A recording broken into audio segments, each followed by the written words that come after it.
हाँ जी नमस्कार, राधे राधे, जय श्री कृष्ण। कैसे हैं सब लोग? बढ़िया, मजे में, आनंद में। चलिए ईश्वर आप सबको हमेशा आनंद में रखे, खूब मजे में रखें, खूब स्वाध्याय करें, खूब अध्ययन करें, खूब मेहनत करें और अपने कर्म पथ पर लगातार बढ़ते चलें। दोस्तों, हम लोग बात कर रहे थे जहांगीर की और उसी कड़ी को हम लोग आज की क्लास में आगे बढ़ाएंगे। देखिएगा, जहांगीर का जो प्रारंभिक जो जीवन था, इस प्रारंभिक जीवन के बारे में हम लोगों ने चर्चा कर ली कि किस प्रकार से उसका राज्याभिषेक होता है, किस प्रकार से प्रारंभिक समय में जहांगीर और अकबर के रिलेशन ठीक नहीं होते। उस स्थिति में मानसिंह और अजीज कोका के कहने पर अकबर ने खुसरो को अपना उत्तराधिकारी घोषित कर दिया। लेकिन अंतिम समय में जहांगीर और अकबर के मध्य रिलेशन ठीक हो जाते हैं और वही क्या बनता है, जहांगीर के नाम से अपना शासन जो है राज्याभिषेक करवाता है। ठीक है, 3 अक्टूबर माफ करना 3 नवंबर 1605 ईस्वी को जब शासक बनता है तो उसी समय उसने कुछ घोषणाएं की और इन घोषणाओं को आईने जहांगीरी कहा जाता है। 12 घोषणाएं मैंने आपको बता दिया। उसके बाद में मैंने आपको कहा कि किस प्रकार से अपने आसपास के जितने भी जो लोग थे, चारों तरफ इसने एक तरीके से सुरक्षा का आवरण बना लिया था ताकि मानसिंह और अजीज कोका किसी भी प्रकार का उसको आघात नहीं कर सके। फिर हमने बात करी कि किस प्रकार से खुसरो ने जो है जहांगीर के खिलाफ विद्रोह कर दिया। 5वें सिख गुरु अर्जुन देव से उन्होंने आशीर्वाद लिया था खुसरो ने जहांगीर के विरुद्ध विद्रोह करने से पूर्व, और इसी कारण जहांगीर ने अर्जुन देव के खिलाफ राजद्रोह का दंड लगाया, आरोप लगाया और उसे कैद कर लिया और साथ ही साथ 2 लाख रुपए का दंड का प्रावधान उसको किया गया। अर्जुन देव ने जब 2 लाख रुपए दंड नहीं दिया तो 30/5/1606 ईस्वी को 30/5/1606 ईस्वी को अर्जुन देव को मृत्यु दंड दे दिया गया था और इससे मराठे और सिख जो लोग थे वो नाराज हो गए थे। चलिए आगे, जहांगीर के काल में एक सबसे बड़ी जो बात नूरजहां, ठीक है, तो इस नूरजहां के बारे में हम लोग चर्चा करेंगे। देखिएगा, बात करते हैं नूरजहां की। नूरजहां कौन है? ये नूरजहां कहां से आई? देखिए, अनारकली और जहांगीर की दंत कथा है, वस्तुतः दंत कथा, ठीक है, और उसका वर्णन किया एक व्यक्ति था जिसका नाम था विलियम फिंच। क्या नाम था? William Finch. ठीक है, आगे बात समझ में क्लियर है? चलिए, तो अब उसकी प्रामाणिकता कितनी है अनारकली की और उसके प्रेम की, उसके बारे में ज्यादा कुछ कहा नहीं जा सकता। हालांकि कई इतिहासकार ऐसा भी कहते हैं कि प्रारंभिक समय में जब अकबर और उसके बीच में मतभेद हुआ जहांगीर के बीच में, तो उसके पीछे कहीं ना कहीं अनारकली की कथा का भी वर्णन करते हैं, लेकिन यथार्थ कितना है इसके बारे में कुछ नहीं कहा जा सकता। थोड़ा सा जल्दी तेज थोड़ा पढ़ेंगे। देखिएगा, नूरजहां की यदि हम बात करें पिता की, तो पिता का नाम था मिर्जा गयास बेग। अकबर के शासन काल में ये भारत आया था और प्रारंभ में छोटा सा सैनिक हुआ करता था अकबर के काल में। नूरजहां के बचपन की यदि नाम बात करें तो इसका बचपन का नाम था मेहरुन्निसा। देखिएगा, पिता की यदि हम बात करें, पिता तो मिर्जा गयास बेग, मिर्जा गयास बेग। ध्यान देना कि अकबर के काल में भारत आया, अकबर के काल में भारत आया। ठीक है, एक छोटे से सैनिक के रूप में कार्य करता है। धीरे धीरे थोड़ा सा स्थापत्य कला में भी इसकी बहुत रुचि थी। तो हुमायूं का जब मकबरा बनाया गया था तो इसमें इसका विशेष महत्वपूर्ण हाथ माना जाता है। नूरजहां के यदि बचपन के नाम की बात करें,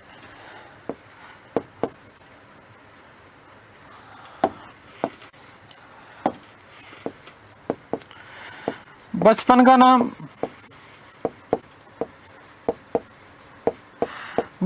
नाम था मेहरुन्निसा। बचपन का नाम क्या था? मेहरुन्निसा।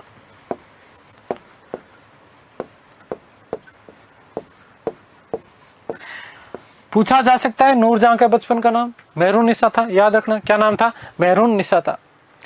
बात करें यदि इसकी माता की, तो माता का नाम था अस्मत बेगम। क्या नाम था? अस्मत बेगम। ध्यान रखना ये वही अस्मत बेगम है जिसने अजमेर में बारादरी सुभाष उद्यान यहाँ पर रहकर के गुलाब से इत्र बनाने की विधि का आविष्कार किया था। ये मोस्ट इंपोर्टेंट प्रश्न बनता है कि गुलाब से इत्र बनाने की विधि का आविष्कार किसने किया गया, किसके द्वारा किया गया था? तो याद रखना अस्मत बेगम, जो कि नूरजहां की क्या हुआ करती थी? माता हुआ करती थी। माता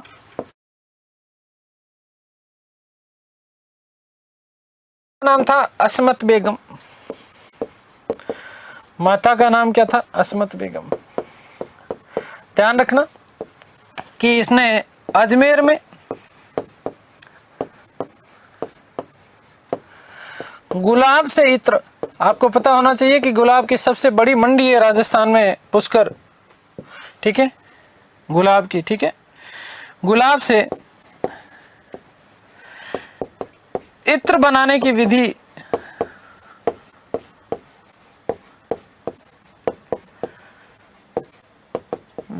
का आविष्कार किया, विधि का आविष्कार किया था। ये आपसे मोस्ट इंपोर्टेंट प्रश्न पूछा जाता है, ठीक है। इसके यदि हम बात करें भाई की, तो एक भाई का नाम मिलता है इसका आसफ खां। क्या नाम मिलता है? आसफ खां। एक भाई इसका और था, लेकिन उसका नाम का उल्लेख कहीं पर मिलता नहीं, आगे बात करेंगे। ध्यान देना, पति, पहला पति जो था इसका था अली कुली खां, जो कि अफगान था, अफगान का व्यक्ति था, और इसीलिए इसको उपाधि दी गई थी शेर अफगान। वस्तुतः मेवाड़ का जो अभियान किया गया था, इस मेवाड़ के अभियान के दौरान ही, अभी आगे बात करेंगे जहांगीर के मेवाड़ अभियान के बारे में, तो मेवाड़ अभियान पर अली कुली खां साथ में था, और यहीं पर माफ करना, जहांगीर के द्वारा इसको उपाधि दी गई थी, क्या? शेर अफगान। तो पति का नाम, पति अली कुली खां। पति कौन था? अली कुली खां। ध्यान रखना, इसको उपाधि दी गई थी, उपाधि शेर अफगान। क्या उपाधि दी गई थी? शेर अफगान। शेर अफगान की उपाधि दी गई थी, और ये उपाधि जो दी गई थी वो दी गई थी जहांगीर के द्वारा। किसके द्वारा? जहांगीर द्वारा, मेवाड़ अभियान के दौरान, ठीक है। आगे बात समझ में। तो पहला जो पति था, पति नंबर एक, पति नंबर एक जो था, पति नंबर एक जो था वो कौन था? अली कुली खां, ठीक है। आगे बात समझे। और इसी अली कुली खां से उसको एक पुत्री भी हुआ करती थी जिसका नाम था लाडली बेगम। क्या नाम था? लाडली बेगम। इसकी एक पुत्री हुआ करती थी, पुत्री, और पुत्री का नाम क्या था? लाडली बेगम। पुत्री का नाम ध्यान रखना, लाडली बेगम। लाडली बेगम, ये भी आगे काम आई अभी, ठीक है। तो ये तो इसकी बेसिक सी जानकारी है। तो जब मेवाड़ अभियान किया गया तो इस मेवाड़ अभियान में अली कुली खां जहांगीर के साथ में था, और इसने बहुत सारा सहयोग किया। इसी से प्रसन्न होकर के जहांगीर ने उसे शेर अफगान की उपाधि से नवाजा। नूरजहां को मन ही मन प्रेम करता था जहांगीर, बहुत ज्यादा पसंद आ गई थी उसको, बहुत ज्यादा सुंदर भी थी, इसलिए अली कुली खां के खिलाफ उसने षड्यंत्र भी रचे। और लास्ट में ऐसा कहा जाता कि कुछ षड्यंत्रों के कारण ही जो है इस अली कुली खां की हत्या करवा देता है जहांगीर, और 1611 में जहांगीर ने नूरजहां से क्या कर लिया? विवाह कर लिया। ध्यान रखना कि जहांगीर ने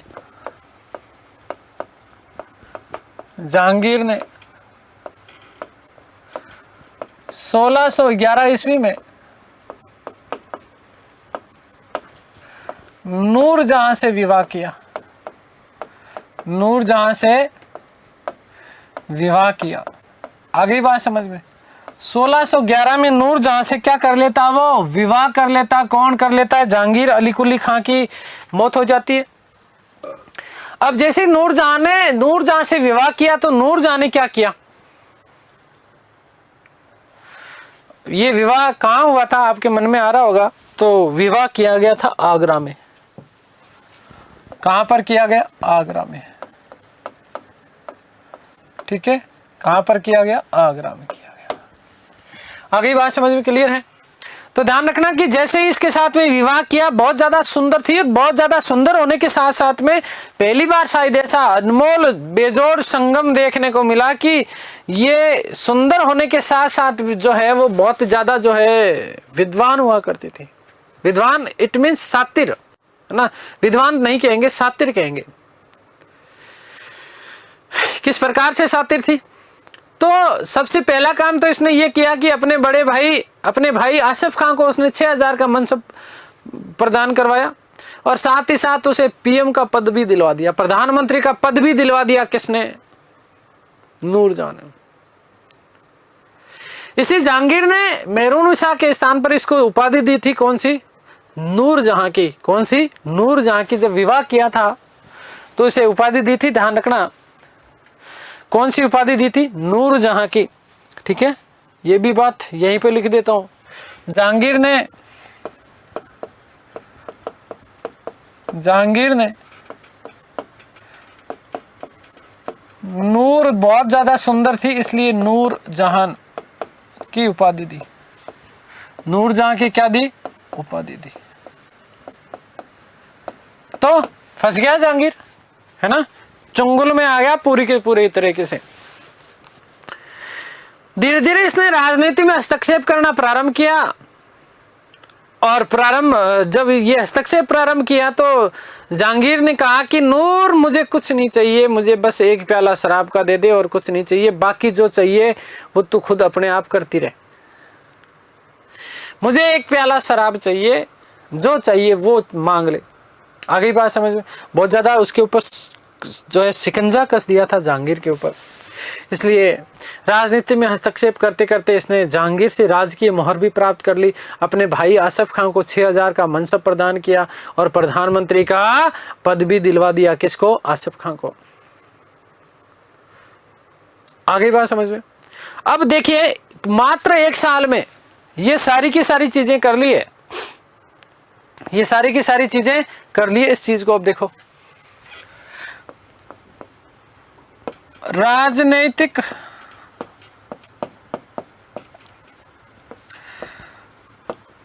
हस्तक्षेप करती थी।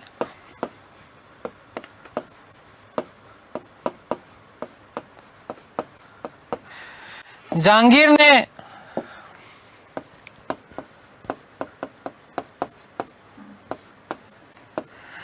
राजकीय मोहर प्रदान की। राजकीय मोहर प्रदान की।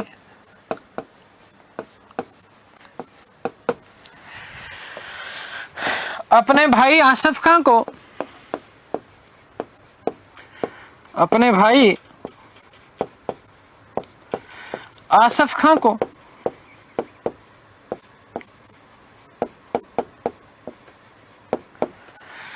6000 का मनसब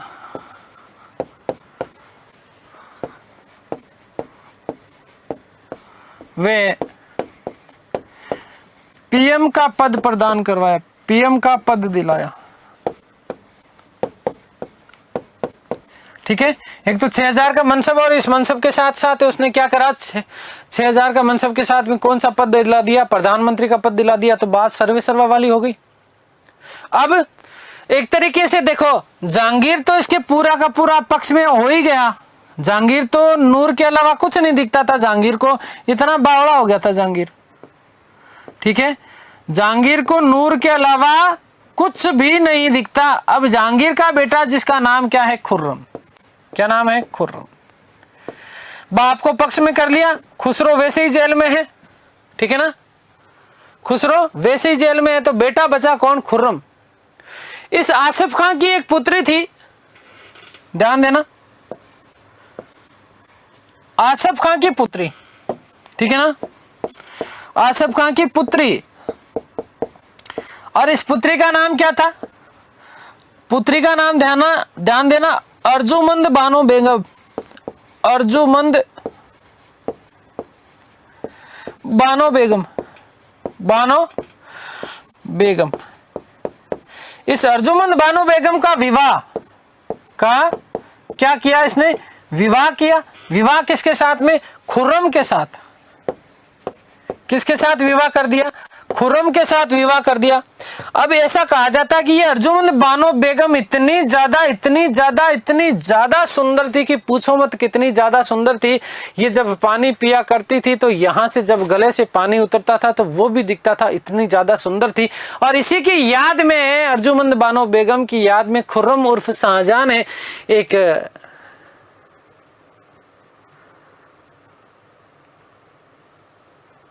आठवें अजूबे का निर्माण करवाया जिसका नाम था ताजमहल, वह ताज मुमताज। ठीक है ना? तो इसको उपाधि दी गई थी क्या? मुमताज। और उसकी मुमताज की याद में महल जो बनाया उसी को क्या कहा जाता है? ताजमहल कहा जाता है। क्या कहा जाता है? ताजमहल कहा जाता है। तो बाप को तो बाप बोले तो क्या समझना बेटा? अच्छा, मेरी बातों को अन्य भाव में मत लेना, मेरा केवल और केवल लक्ष्य आप लोगों को समझाना है। खुर्रम को अपनी भतीजी के चुंगल में फांस दिया और साथ ही साथ नूरजहां ने खुद के रूप का जादू चलाया किसके ऊपर? जहांगीर के ऊपर। तो जहांगीर के ऊपर तो खुद का अधिकार था। अब बेटा बचा कौन? खुर्रम। तो उसके खुर्रम को फंसा दिया किसके माध्यम से? अर्जुमंद बानो बेगम के माध्यम से। और यही आगे चल करके किस नाम से? मुमताज महल के नाम से। मुमताज महल किस नाम से? मुमताज महल के नाम से प्रसिद्ध हुई थी। ध्यान रखना, आ गई बात समझ में? तो बाप बेटू दोनों गए, अपने पक्ष में कर लिया। जैसे जैसे कहती थी कौन? नूरजहां, वैसे वैसे करता था कौन? खुर्रम। कौन करता था? खुर्रम। तो अब ध्यान देना, अब 3 लोग हो गए विशेष रूप से। बाप पहले से बड़े पद पर है, राजकीय दीवान के पद पर है पिताजी, मतलब कौन? मिर्जा गयास बेग, जिसे उपाधि प्रदान की गई थी कौन सी? एतमादुद्दौला की। कौन सी? एतमादुद्दौला की। तो यहां पर 3 लोग आए, 3 लोग सर्वे सर्वा हो गए। ठीक है, एक तो दीवान, सबसे बड़ा पद था दीवान। ठीक है ना? वजीर की शक्तियां, प्रधानमंत्री की शक्तियां हालांकि कम कर दी थी अकबर के काल में ही। तो 3 लोग हो गए, नूरजहां, एतमादुद्दौला और प्लस खुर्रम को भी अपने पक्ष में कर लिया। और इन्हीं तीनों लोगों ने मिलकर के लगभग 1621 ईस्वी तक 1621 ईस्वी तक संपूर्ण रूप से शासन की बागडोर अपने हाथ में रखी। जहांगीर के हाथ में कुछ भी नहीं था। और इन्हीं तीनों लोगों को, गुट को क्या कहा जाता है? नूरजहां जुंटा कहा जाता है। नूरजहां कौन कौन शामिल था? ध्यान रखना, नूरजहां, एतमादुद्दौला और खुर्रम, इन तीनों ने गुट बना करके प्रशासन की समस्त शक्तियां अपने हाथों में ले ली। और इन्हीं तीनों लोगों के गुट को क्या कहा जाता है? नूरजहां जुंटा या नूरजहां गुंटा कहा जाता है। इस बात का ध्यान रखना, मोस्ट इंपॉर्टेंट आपका प्रश्न बनता है कि नूरजहां जुंटा में कौन कौन लोग शामिल थे? तो नूरजहां, एतमादुद्दौला और खुर्रम। ठीक है ना? आगे बात समझ में क्लियर है? तो देखिएगा कि ध्यान रखना कि नूरजहां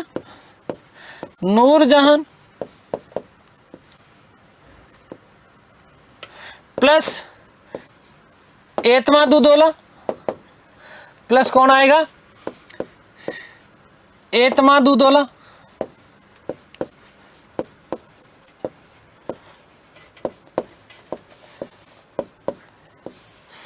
प्लस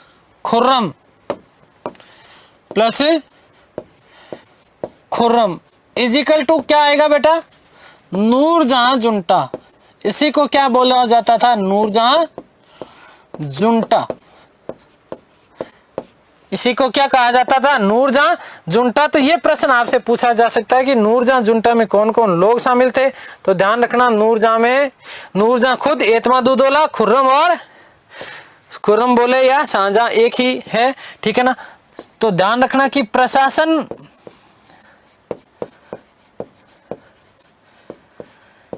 की समस्त शक्तियां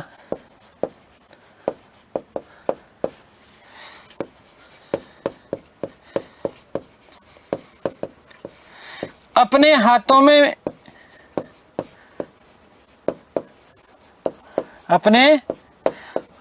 में निहित की।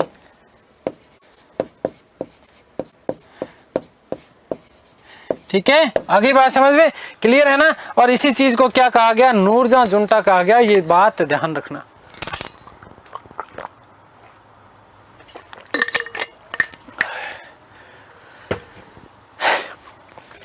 ठीक है, आगे बात समझ में क्लियर है। धीरे धीरे धीरे धीरे धीरे धीरे यहां पर इस खुर्रम की जो स्थिति है, ये खुर्रम की स्थिति थोड़ी सी ज्यादा मजबूत हो रही थी। तो 1621 में इस नूरजहां ने एक और पासा फेंका। क्या पासा फेंका? इस नूरजहां ने अपनी पुत्री, अभी मैंने नाम बताया देखो, लाडली बेगम, जो कि किसकी वस्तु थे, किसकी पुत्र थी? अली कुली खां से उत्पन्न थी। ये किससे उत्पन्न थी? अली कुली खां से उत्पन्न थी, जिसका नाम क्या था? लाडली बेगम। इस लाडली बेगम का विवाह उसने जहांगीर के सबसे छोटे बेटे, जिसका नाम था शहरयार, क्या नाम था? शहरयार। इस शहरयार से किया। और जैसे शहरयार के साथ में करके उसने एक छोटे से षड्यंत्र बनाना प्रारंभ किया कि जहांगीर जैसे ही मरेगा, जहांगीर जैसे ही मरेगा तो मैं क्या करूंगी, मेरे दामाद शहरयार को क्या बना दूंगी? बादशाह बनवा दूंगी। तो 1621 ईस्वी में नूरजहां ने अपनी पुत्री लाडली बेगम का विवाह जहांगीर के सबसे छोटे बेटे शहरयार के साथ में करवाया। और ये जैसे ही विवाह हुआ तो ये जो नूरजहां जुंटा जो था, ये नूरजहां गुंटा या जुंटा जिसे हम बोलते हैं, इस नूरजहां जुंटा में क्या पड़ गई? फूट पड़ गई। नूरजहां जुंटा में क्या पड़ गई थी? फूट पड़ गई थी। यहीं से चीजें सारी की सारी क्या हो गई?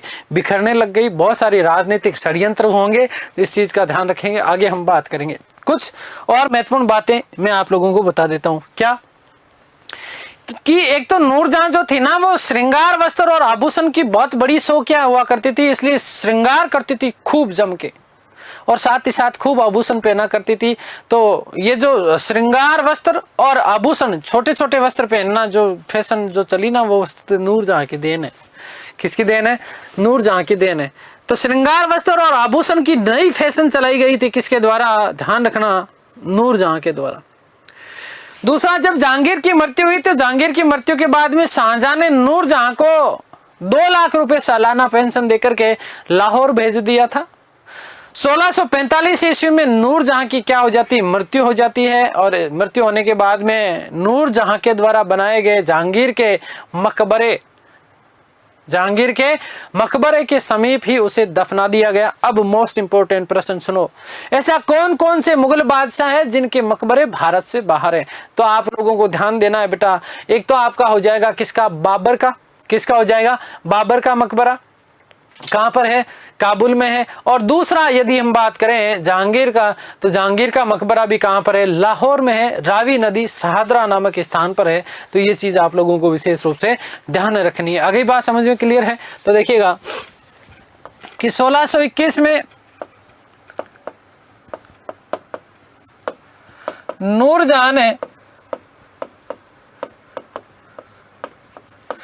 अपनी पुत्री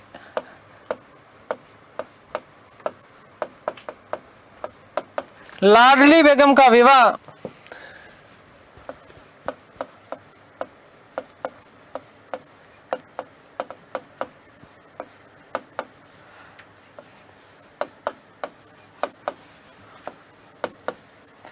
जहांगीर के सबसे छोटे बेटे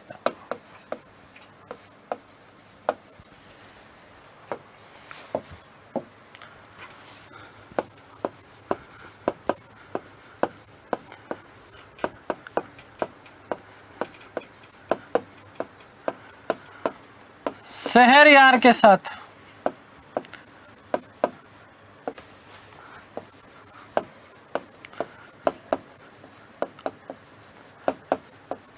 ठीक है,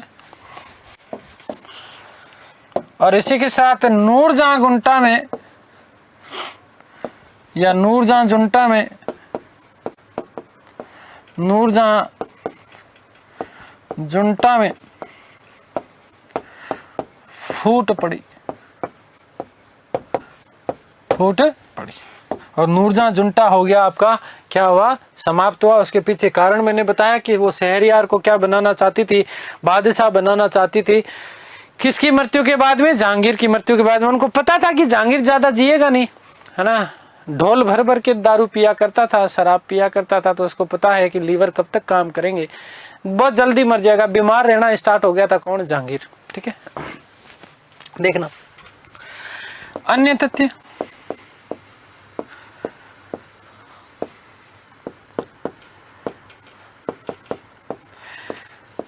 कि नूरजहां ने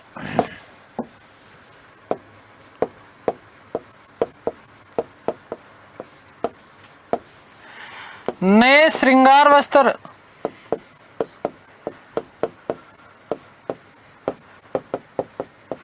वे आभूषण पहनने की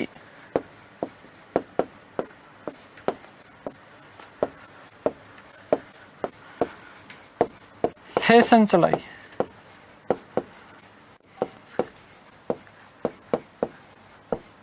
देखो जहांगीर ने भी एक फैशन चलाई है। कौन सी फैशन चलाई है जहांगीर ने?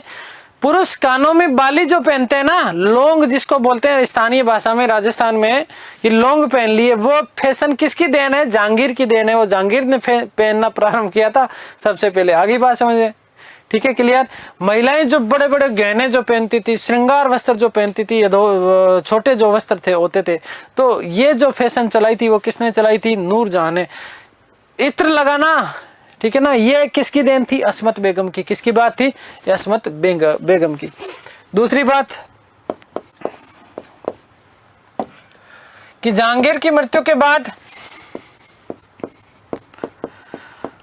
जहांगीर की मृत्यु के बाद खुर्रम मतलब क्या? शाहजहां ने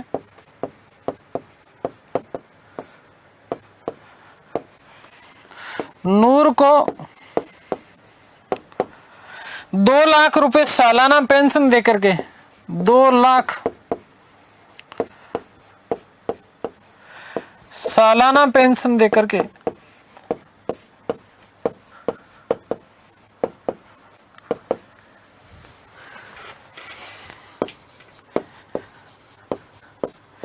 लाहौर भेजा,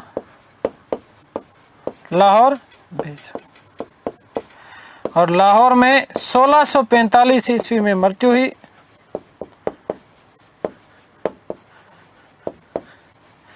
और यहीं पर जहांगीर के मकबरे के समीप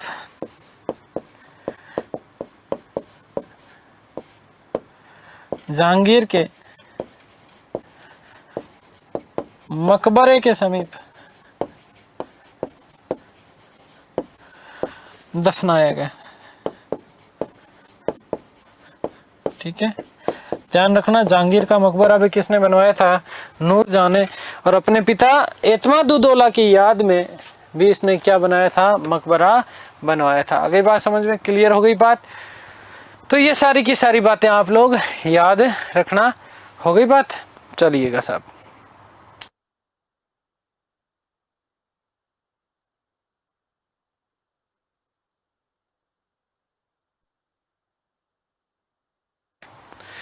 ठीक है, आगे बात समझ में। अगला जो टॉपिक थोड़ा सा हम डिस्कस करेंगे वो बात करेंगे हम जहांगीर के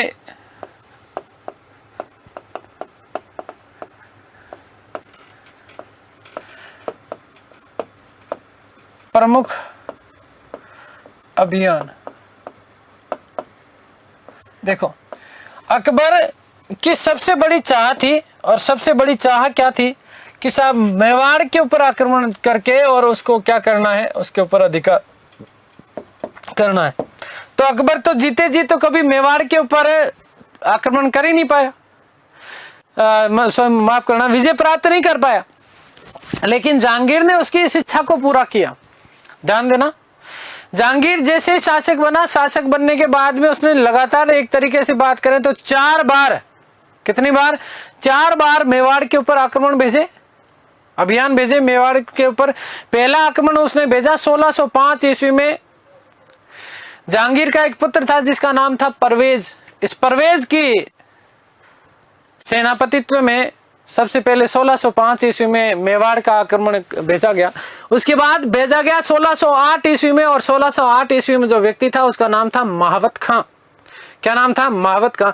उसके बाद जो तीसरा अभियान भेजा गया वो भेजा गया 1609 ईस्वी में अब्दुल्ला खां के नेतृत्व में, और चौथा जो अभियान भेजा गया वो भेजा गया था 1614-15 ईस्वी में, जब खुर्रम वहां पर अभियान पर जाता है और खुर्रम ने अमर सिंह को बाध्य किया, और बाध्य करने के बाद में उसके साथ में क्या कर ली थी, संधि कर ली। तो पहली बार 1615 ईस्वी में मेवाड़ मुगल संधि होती है, जो कि जहांगीर के काल की सबसे बड़ी ऐतिहासिक घटना मानी जाती है। पहली बार मेवाड़ रियासत ने मुगलों की अधीनता स्वीकार की है।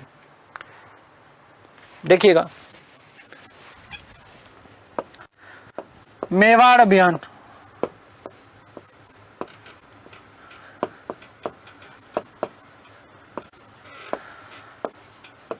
तो ध्यान देना कि जहांगीर ने क्रमशः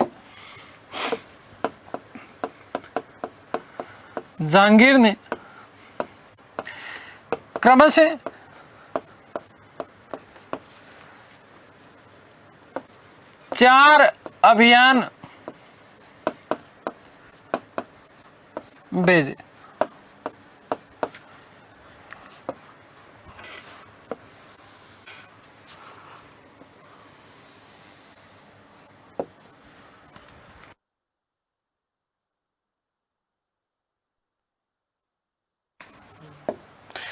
नंबर 1 1605 ईस्वी, नंबर 2 1608 ईस्वी, नंबर 3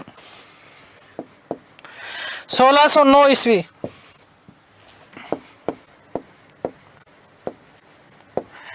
नंबर 4 1614-15, 1614-15। ध्यान देना, 1605 वाला जो अभियान भेजा गया,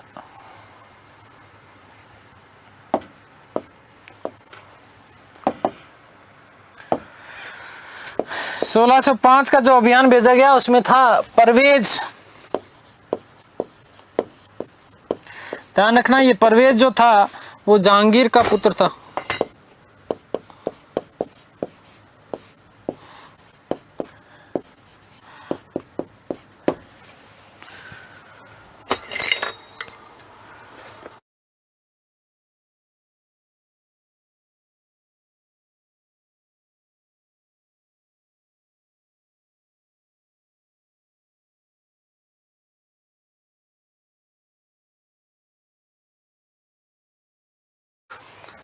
बात करें 1608 में, तो सबसे प्रमुख व्यक्ति जहांगीर के काल का मावत खां, जो सबसे ज्यादा योग्य व्यक्ति था और जहांगीर के लिए सबसे ज्यादा विश्वास पात्र व्यक्ति हुआ करता था, मावत खां।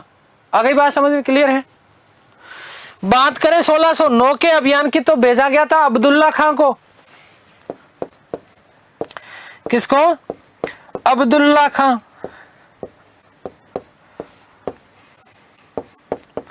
ध्यान रखना कि ये तीनों के तीनों जो अभियान है, यहां से लेकर के यहां तक, ये अभियान असफल रहे। मेवाड़ के वीर राजपूतों ने अधीनता स्वीकार नहीं की, ठीक है। लेकिन यहां 1614-15 में जब गया खुर्रम, कौन गया? शहजादा खुर्रम। शहजादा खुर्रम जब अभियान के ऊपर गया तो यह अभियान क्या हो गया? सफल हो गया, ठीक है। यह अभियान क्या हुआ? सफल हुआ। अब इसकी हम लोग खुर्रम वाले की बात करेंगे अभी थोड़ी सी देर में। तो शांति बनाए रखें, प्रसाद सबको मिलेगा, ठीक है। धक्का मुक्की नहीं करना है। चलिए आगे बात समझ में, सुनना भाई, ध्यान दो। शहजादा खुर्रम ने मेवाड़ का घेरा डाला। इस समय मेवाड़ के जो शासक थे वो थे अमर सिंह, राणा प्रताप का पुत्र। अब इस शहजादा खुर्रम ने क्या किया? षड्यंत्र रचा। बेटे ने क्या खतरनाक षड्यंत्र रचा, सुनो। उसने पूरे के पूरे मेवाड़ में जितने भी राशन के जो रास्ते जाते थे, जहां से खाने पीने की जो सामग्रियां जाती थी, वो सारे के सारे रास्ते उसने ब्लॉक कर दिए। बहुत बड़ी विशालकाय सेना लेकर के गया था। राशन पानी वाले जितने भी रास्ते थे वो सारे के सारे ब्लॉक कर दिए। अब अंदर बैठे बैठे कब तक खाए, हालत खराब हो गई, राशन खत्म होने लग गया। तो मजबूर होकर के अमर सिंह जी को शहजादा खुर्रम के साथ में क्या करना पड़ता है, संधि करना पड़ता है। तो देखिएगा कि खुर्रम ने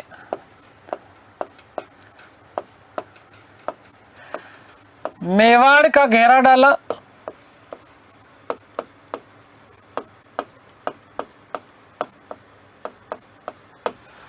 मजबूर होकर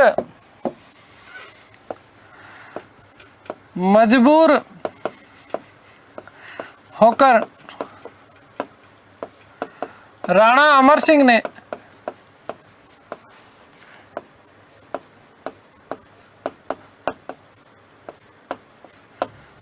संधि की। और इसी के साथ आपका जहां से मोस्ट इंपोर्टेंट प्रश्न बनता है, और प्रश्न बनता है बेटा मेवाड़ मुगल संधि से। पहली मेवाड़ मुगल संधि जहांगीर के काल में, और दूसरी मेवाड़ मुगल संधि जब औरंगजेब ने लगाया था जजिया, तो औरंगजेब के समय। ठीक है, मेवाड़ मुगल संधि। ठीक है, मेवाड़ मुगल संधि की हम लोग चर्चा करेंगे। तो यहां पर आप लोगों को ध्यान रखना है, यहां से आपका प्रश्न आता है। ठीक है, तो मुगल काल में पहला ऐसा बादशाह था कौन? जहांगीर, जिसने मेवाड़ का सफल अभियान किया। ठीक है ना। और सेनापति कौन था? खुर्रम, जिसने राणा अमर सिंह को मजबूर कर दिया। और दोनों के बीच में मेवाड़ मुगल संधि हुई। दोस्तों ध्यान देना, आपसे तिथि पूछी जाती है तो 5 फरवरी 1615 ईस्वी को ये प्रथम मेवाड़ मुगल संधि हुई। अमर सिंह मेवाड़ के शासक थे जिसने मुगलों की अधीनता स्वीकार की। यह भी आपका मोस्ट इंपोर्टेंट प्रश्न बनता है कि मेवाड़ का प्रथम शासक कौन था जिसने मुगलों की अधीनता स्वीकार की? तो याद रखना अमर सिंह। इस संधि में क्या क्या शर्तें रही, उन शर्तों को भी सुन लीजिएगा। अमर सिंह ने अधीनता स्वीकार करी और साथ ही साथ मेवाड़, इनको मुगलों के 1500 सैनिक, मुगलों के कितने? 1500 सैनिक पकड़ रखे थे इन राणाओं ने, वीर राजपूतों ने। तो उन 1500 सैनिकों को क्या कर दिया गया? रिहा कर दिया गया। इसके साथ में दूसरी चीज, क्योंकि जो रियासत संधि करती थी उस रियासत के प्रतिनिधि को मुगलों की सेवा में रखा जाता था। परंतु अमर सिंह जी ने कहा, देख खुर्रम, ये तो मजबूरी हो गई, हमारे पास में खाने पीने का सामान समाप्त हो गया, नहीं तो तुम्हारे जैसे नमूने तो बहुत आए, बहुत गए के। तो अमर सिंह ने कहा कि मैं मुगल दरबार में उपस्थित नहीं होऊंगा, लेकिन मेरा पुत्र कर्ण सिंह जो होगा, कर्ण सिंह, मेरा पुत्र कर्ण सिंह जो होगा, वो कर्ण सिंह मुगल दरबार में रहेगा। और इस कर्ण सिंह का भी आपको सम्मान करना पड़ेगा, और सम्मान में भी 5000 की मनसब प्रदान करनी पड़ेगी। प्रथम श्रेणी का मनसबदार होगा, द्वितीय श्रेणी का मनसबदार नहीं होगा। सुन ले कान खोल करके। ठीक है, आगे बात समझ। खुर्रम ने कहा मंजूर है। खुर्रम ने क्या कहा? मंजूर है। नंबर 3, बाकी की जितनी भी रियासतें मुझे नहीं पता क्या करती है क्या नहीं करती, लेकिन मेवाड़ अपनी आन बान और शान के ऊपर टिका हुआ रहेगा। हम हमारी बेटी मुगलों में ब्याह नहीं करेंगे। हमारी मेवाड़ की कोई भी बेटी तुम्हारे वहां मुगलों में बहू बन करके नहीं आई। समझ में आया क्या? क्या सब आ गया? कोई बात नहीं। तो वैवाहिक संबंध स्थापित करने के लिए बाध्य नहीं करना पड़ेगा। और दूसरी एक चौथी चीज और सुन ले के भाई, कि मुगलों ने हमारे जितने भी प्रांत जीते, इन समस्त प्रांतों को पुनः वापस लौटाना पड़ेगा। और इसलिए चित्तौड़गढ़ का किला इन मुगलों के द्वारा अमर सिंह को वापस लौटा दिया गया। लेकिन यहां पर एक शर्त थी, और शर्त क्या थी? शर्त यह थी कि उसकी घेरेबंदी नहीं कर सकते थे। घेरेबंदी का मतलब मरम्मत नहीं कर सकते थे, पुनर्निर्माण नहीं कर सकते थे। ये शर्त थी कि आपको चित्तौड़ का किला दे तो देंगे, लेकिन एक बात तो देखो जी, हमारी भी मान लो ना, क्योंकि सारी की सारी बातें अमर सिंह ने अपनी तो बातें मनवाई है ना। तो एक बात तो हमारी मानोगे कि आप बोल बोल कोई ना कि घेराबंदी नहीं करोगे, आप उसमें कोई नया निर्माण नहीं करोगे। कि अमर सिंह ने कहा चल ठीक है।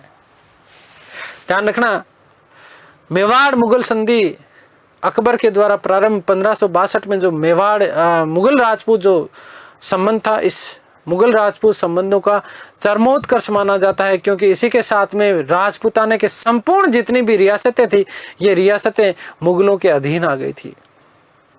और इस मेवाड़ मुगल संधि को जहांगीर के शासन की सबसे बड़ी उपलब्धि माना जाता है। अब क्या किया जहांगीर ने, वो भी सुनो। जैसे ही मेवाड़ मुगल संधि हुई, मेवाड़ मुगल संधि होने के बाद में जहांगीर ने एक काम किया। देखो किस प्रकार का निकम्मा कार्य था ये। जहांगीर ने कार्य किया, क्या किया? जहांगीर ने एक कार्य किया। जहांगीर ने क्या किया? एक कार्य किया। और जहांगीर ने कार्य यह किया कि अमर सिंह और उसके पिता पुत्र, माफ करना, अमर सिंह और उसके पुत्र कर्ण सिंह की संगमरमर की 2 मूर्तियां बनवाई। संगमरमर की क्या बनवाई? 2 मूर्तियां बनवाई। और मूर्तियां बनवा करके आगरा का जो बगीचा था, कहां पर? आगरा के बगीचे में इन्हें बंदियों की तरह बेड़ियां डाल करके आगरा के बगीचे में इनको लगा दिया। और ये बता दिया कि साहब हमने जो है मेवाड़ को अपने क्या कर लिया है? अधीन कर लिया है। मेवाड़ को अपने क्या कर लिया है? अधीन कर लिया है। ये बंदी के रूप में आगरा के बगीचे में लगवा दी गई थी। किसके द्वारा? जहांगीर के द्वारा। अमर सिंह को इस चीज का जब पता चला तो उन्होंने कहा, अरे वारे मुगलों, तुम्हारी बताई दी ना तुमने। अमर सिंह को इतनी ज्यादा आत्मग्लानि हुई कि उन्होंने पूरा का पूरा राजपाट त्याग दिया और अपना जितना भी राजपाट था वो अपने पुत्र कर्ण सिंह को संभलवा दिया और कहा कि बेटा अब तू ही शासन कर यहाँ पर, मैं अब इस राजगद्दी पर के ऊपर नहीं बैठूंगा। और अमर सिंह ने अपना संपूर्ण जीवन नौ चौकी की पाल पर, नौ चौकी की पाल बोले तो उदयपुर, यहां पर यहीं पर बिता दिया। एक सन्यासी की भांति वो रहे और यही नौ चौकी की पाल पर ही अमर सिंह की क्या हो जाती है? मृत्यु हो जाती है। अमर सिंह की क्या हो जाती है? मृत्यु हो जाती है। तो ये बात आप लोगों को क्लियर हो जानी चाहिए। हम बात कर रहे थे बेटा मेवाड़ मुगल संधि की। देखिएगा कब हुई?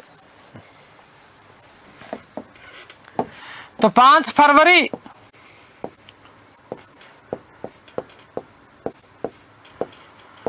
5/2/1615 ईस्वी।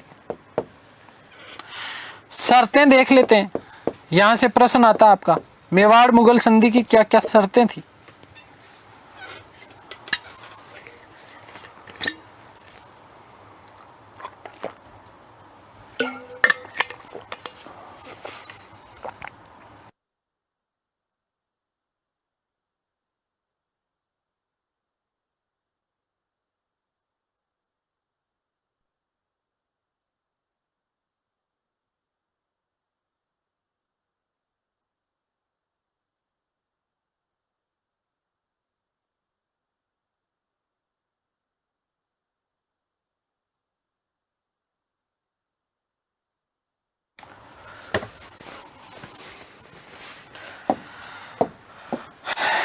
नंबर 1, अमर सिंह ने अधीनता स्वीकार की।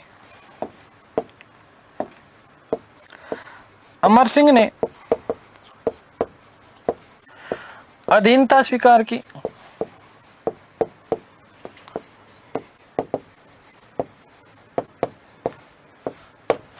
मुगलों के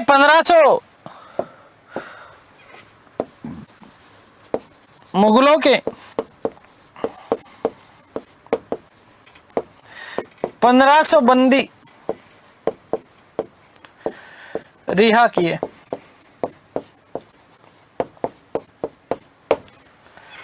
नंबर 2,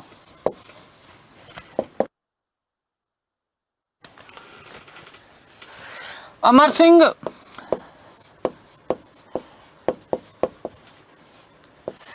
व्यक्तिगत रूप से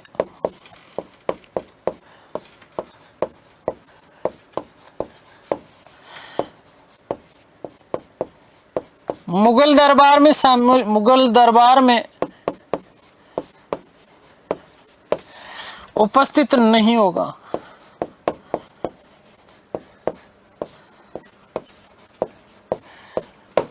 तो क्या पुत्र करण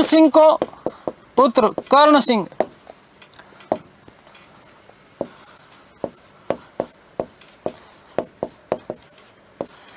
दरबार में रहेगा और कर्ण सिंह को कितना 5000 का मनसब,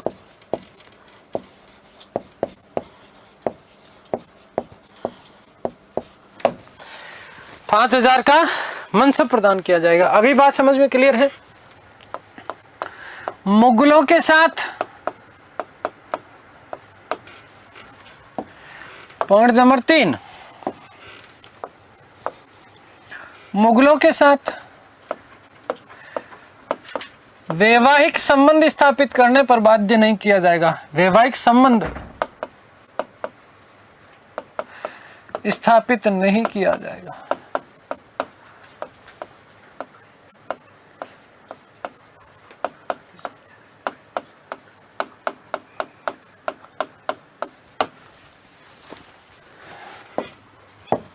नंबर 4, मुगलों द्वारा जीते गए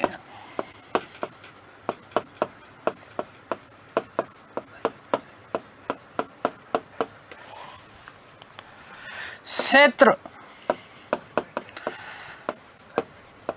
पुनः मेवाड़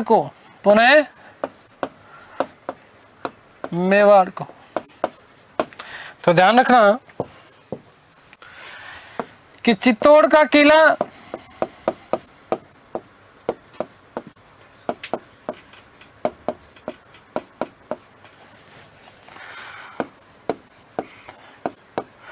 पुनः मेवाड़ के अधिकार में मिला,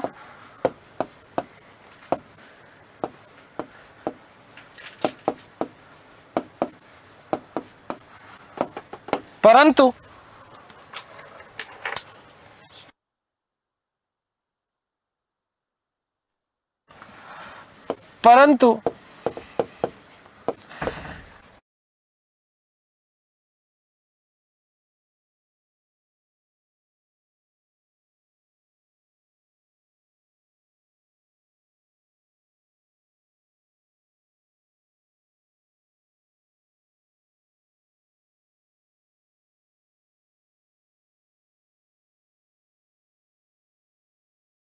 देना, मोस्ट इंपोर्टेंट नोट लिख रहा हूं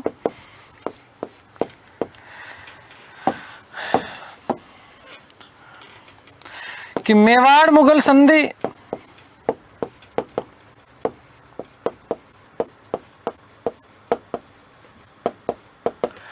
अकबर द्वारा प्रारंभ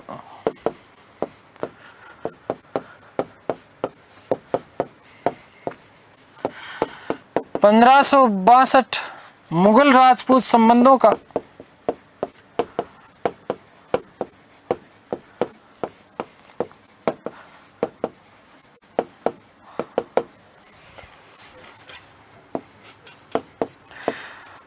चरमोत्कृष्ट थी।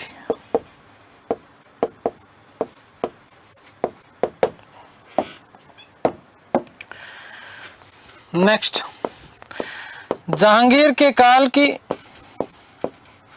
जहांगीर के जीवन की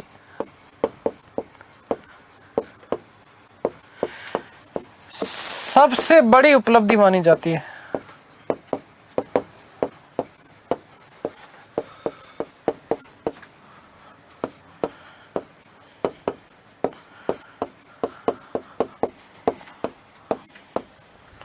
जहांगीर ने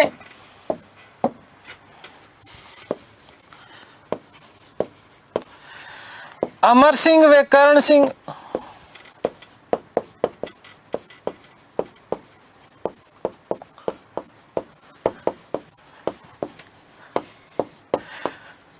दो संगमरमर से निर्मित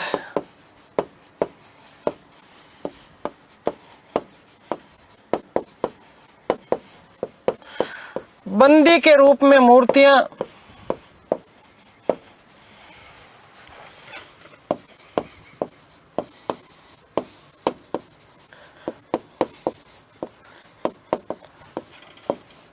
आगरा के बाग में लगवाई।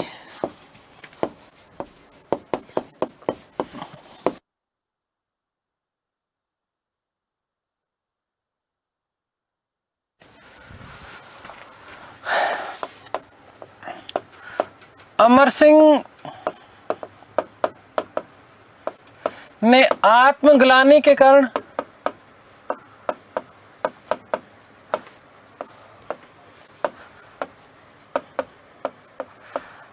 राजपाट त्यागा,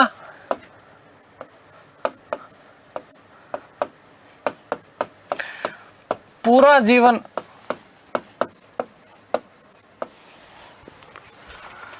नौ चौकी की पाल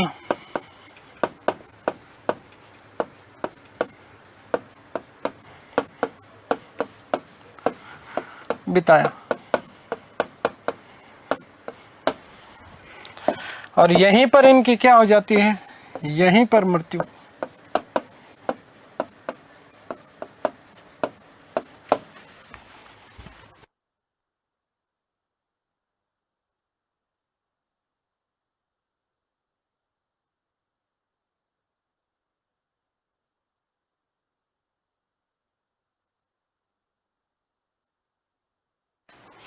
ठीक है, आगे बात समझ में क्लियर है। तो देखो ये जो संधि की गई थी ना, वो केवल और केवल नाम मात्र की संधि थी। आगे बात समझ में, आगे बात बढ़ते हैं हम लोग। थोड़ी सी हम बात कर लेते हैं दक्षिण विजय की, क्योंकि यहाँ से थोड़ा सा हमें महत्वपूर्ण है दक्षिण विजय जहांगीर के काल में। देखो अहमदनगर के ऊपर अभियान किया गया 1617 में, केवल सुनना है समझना है, ठीक है ना।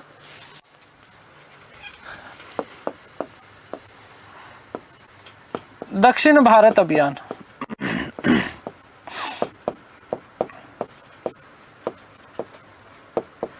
दक्षिण भारत अभियान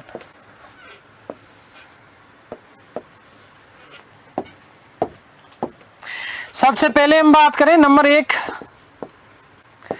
तो अहमदनगर, केवल महत्वपूर्ण है वही लिखूंगा मैं, अहमदनगर विजय, ठीक है। और अहमदनगर की विजय की गई थी 1615 ईस्वी में, माफ करना 1617 ईस्वी में, 1617 ईस्वी में। तो सबसे बड़ा ध्यान देना कि सबसे बड़ा हथियार कौन है जहांगीर के पास में, तो खुर्रम है। कौन है? खुर्रम है। अहमदनगर का जो शासक हुआ करता था, उस शासक के बारे में भी सुन लो। शासक का नाम था मलिक अंबर। कौन था? मलिक अंबर। और इस मलिक अंबर का एक प्रतिनिधि था जिसका नाम था मुर्तजा द्वितीय। शासक कौन है? मलिक अंबर, मलिक अंबर। ये मलिक अंबर जो है वो वस्तुतः शिवाजी का अग्रज माना जाता है छापामार युद्ध पद्धति में। और दक्षिण भारत में इस छापामार युद्ध पद्धति को वस्तुतः ध्यान देना कि क्या कहा गया था, बारगीगिरी कह दिया गया। ठीक है, आगे बात करेंगे। इसका प्रतिनिधि था एक, क्या था? प्रतिनिधि।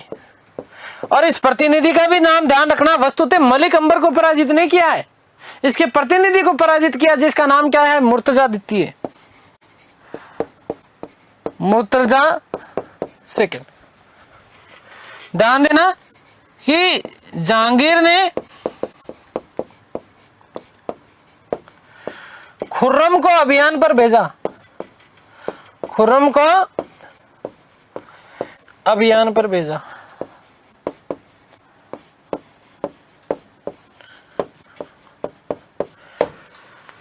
तो देखो ध्यान दो, खुर्रम ने जितने भी अभियान किए ना, वो अभियान जो है वो ज्यादातर सफल ही हुए हैं। ठीक है, तो खुर्रम को जब अभियान पर भेजा जाता है 1617 में, अहमदनगर के ऊपर आक्रमण करता है। और आक्रमण करने के बाद में यहाँ पर एक चीज और ध्यान देना कि कई समय तक दोनों के बीच में गड़बड़े रही, सफल नहीं हो रहा था खुर्रम। और इसी समय बीच में बीजापुर का एक शासक थे इब्राहिम आदिल शाह। बीजापुर के शासक कौन? इब्राहिम आदिल शाह। इस इब्राहिम आदिल शाह ने अहमदनगर व मुगलों के बीच में मध्यस्थता की और दोनों के बीच में क्या करवा दी, संधि करवा दी। तो ध्यान देना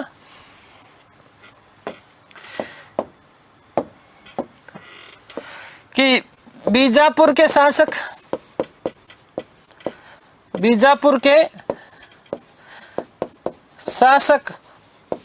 इब्राहिम आदिल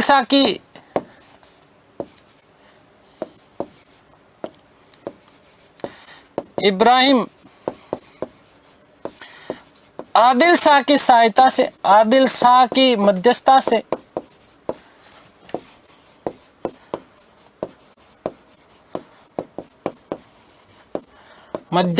से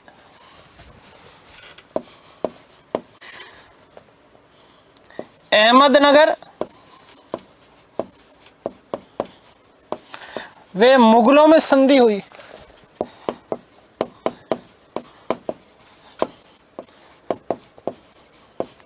मुगलों के बीच क्या हो गई थी, संधि हो गई थी।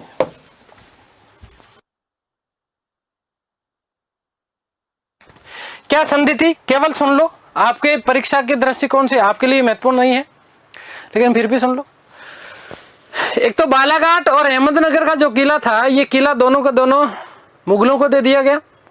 जहांगीर इतना ज्यादा खुश हुआ कि उसने खुर्रम को 30,000 का मनसब प्रदान किया और साथ ही साथ शाहजहां की उपाधि प्रदान की और बीजापुर के शासक इब्राहिम आदिल शाह को फर्जंद अर्थात पुत्र की उपाधि दी।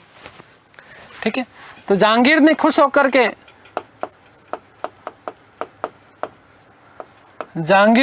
होकर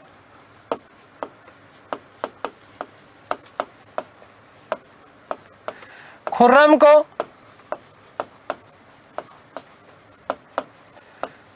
क्या चीजें, पहली चीज तो 30,000 का मनसब प्रदान किया, 30,000 का मनसब प्रदान किया। और यहीं पर महत्वपूर्ण बात यह आ जाती है कि शाहजहां की उपाधि प्रदान की। ठीक है, ध्यान देना कि आदिल शाह को, इब्राहिम आदिल शाह को, किसको, इब्राहिम आदिल शाह को फर्जंद अर्थात पुत्र की उपाधि दी।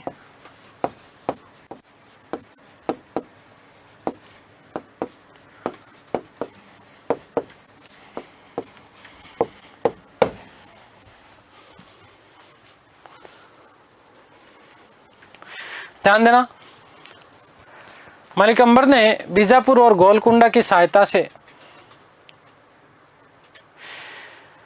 1620 ईस्वी में मुगलों के खिलाफ एक बार पुनः विद्रोह कर दिया था।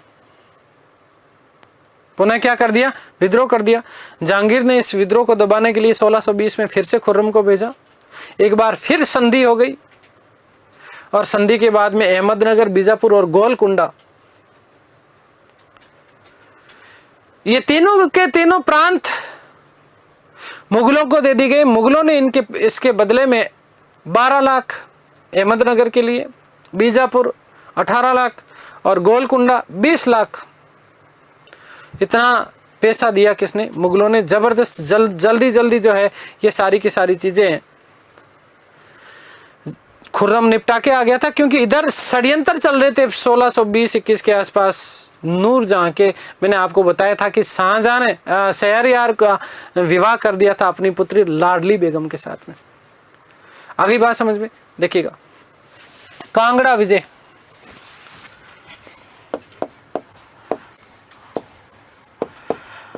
ये पढ़ना आप लोगों के लिए महत्वपूर्ण है। कांगड़ा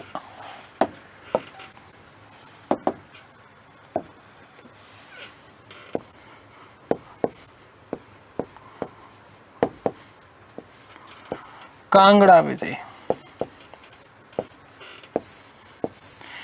ये जो कांगड़ा अभियान किया गया था वस्तुतः, और इस दौरान कंधार का उन्हें नुकसान हुआ 1620 से लेकर के 1622। हालांकि कोई नहीं पूछेगा लेकिन फिर भी ध्यान रखना, क्योंकि ये महत्वपूर्ण इसलिए किस दृष्टिकोण से है वो मैं आपको बताऊंगा। सुनना समझना इसको। कांगड़ा बोले तो कहां पर है? हिमाचल में है।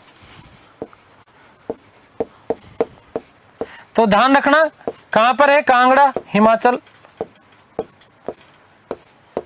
कांगड़ा बोले तो कहां पर है? हिमाचल। और कांगड़ा अभियान करने के पीछे एक बड़ा कारण माना जाता है कि कांगड़ा जो था वो हिंदू रियासत था। क्या था? हिंदू रियासत थी। कांगड़ा क्या थी? हिंदू रियासत थी। खुर्रम को अभियान पर भेजा और 1 साल तक खुर्रम ने घेरा डाला और अंततः खुर्रम विजय रहा। खुर्रम को अभियान पर भेजा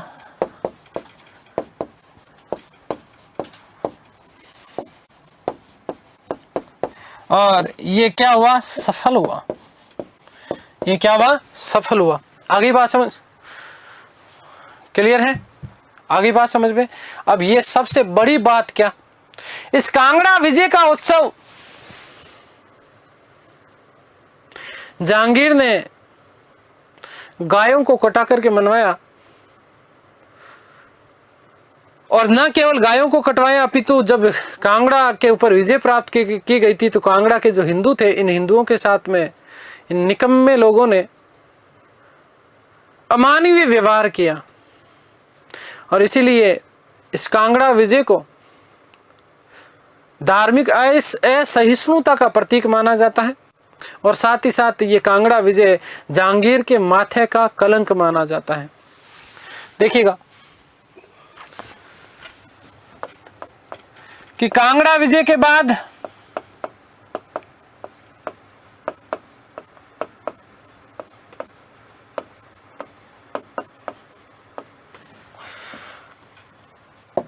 जहांगीर ने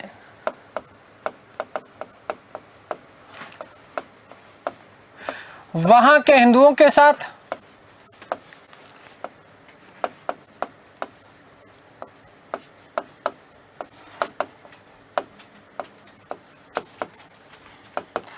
अमानवीय व्यवहार किए।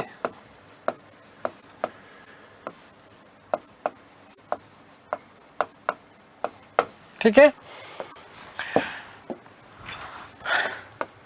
विजय उत्सव में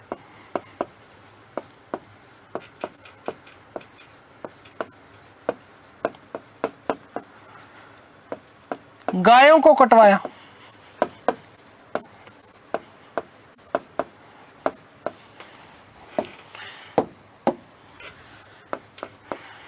ये धार्मिक असहिष्णुता का प्रतीक था।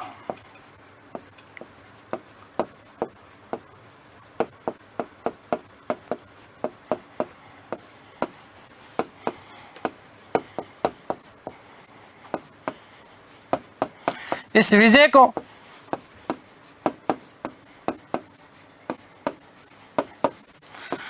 जहांगीर के जीवन पर कलंक माना जाता है। जहांगीर के जीवन पर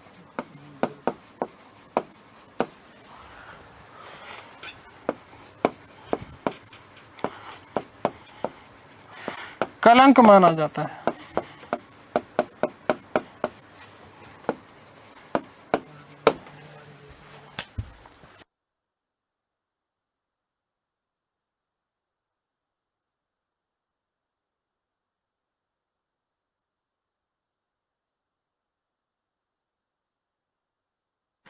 ठीक है, आगे बात समझ में क्लियर है? ये धार्मिक असहिष्णुता का प्रतीक था। ठीक है, एक बात और ध्यान रखना कि मैंने आगे प्रशासन में आप लोगों को ये चीज विशेष रूप से बताऊंगा कि इस कांगड़ा को जीतने के बाद में जहांगीर ने इसे लाहौर सूबे में मिला दिया था और इसी कारण जहांगीर के काल में भी सूबों की संख्या 15 ही रही। लेकिन कांगड़ा का जब विजय किया गया उसी दौरान कांधार का जो क्षेत्र था ये जहांगीर के हाथ से निकल जाता है। फारस के शासक थे जिनका नाम था शाह अब्बास। इस शाह अब्बास ने कंधार के ऊपर 1621 में आक्रमण किया और आक्रमण करने के बाद क्या कर लिया? अधिकार कर लिया। जहांगीर ने बड़ी तोप एक ही थी, खुर्रम। जहांगीर ने खुर्रम को कंधार अभियान का आदेश दिया, परंतु खुर्रम ने वहां जाने से मना कर दिया और मना करने के साथ ही साथ विद्रोह कर दिया जहांगीर के खिलाफ। किसके खिलाफ? जहांगीर के खिलाफ क्या कर दिया? विद्रोह कर दिया। अब ये जहांगीर के खिलाफ किस प्रकार से क्या विद्रोह करता है, कैसे क्या क्या चीजें करता है, ये सारी की सारी बात करेंगे हम हमारी अगली क्लास में। ठीक है, तब तक के लिए सभी से प्रार्थना, ईश्वर से प्रार्थना करता हूँ कि आप सब स्वस्थ रहें, मस्त रहें, तंदुरुस्त, आह्लादित और प्रसन्नचित रहें। इस सृष्टि की संपूर्ण खुशियाँ आपको और आपके परिवार को मिले। मिलते हैं हमारी अगली कक्षा में, जहाँ हम बात करेंगे खुर्रम के विद्रोह की, और साथ ही साथ क्योंकि फिर हम बात करेंगे शाहजहां और औरंगजेब। ज़्यादा से ज़्यादा 2 से 3 क्लास का मैटर आपका और है, क्योंकि जो आपके प्रश्न जो बनते हैं वो वस्तुतः यदि प्रशासक के रूप में पूछे जाएंगे तो आपके जहांगीर तक ही प्रश्न बनते हैं। उसके बाद में, क्योंकि शाहजहां का काल पूर्ण रूपेण स्थापत्य कला को समर्पित था और औरंगजेब का काल तो वैसे ही पतन का काल है। तो ये सारी की सारी चर्चा हम हमारी आगे आने वाली कक्षाओं में करेंगे। तब तक के लिए सभी को धन्यवाद, नमस्कार, थैंक यू सो मच।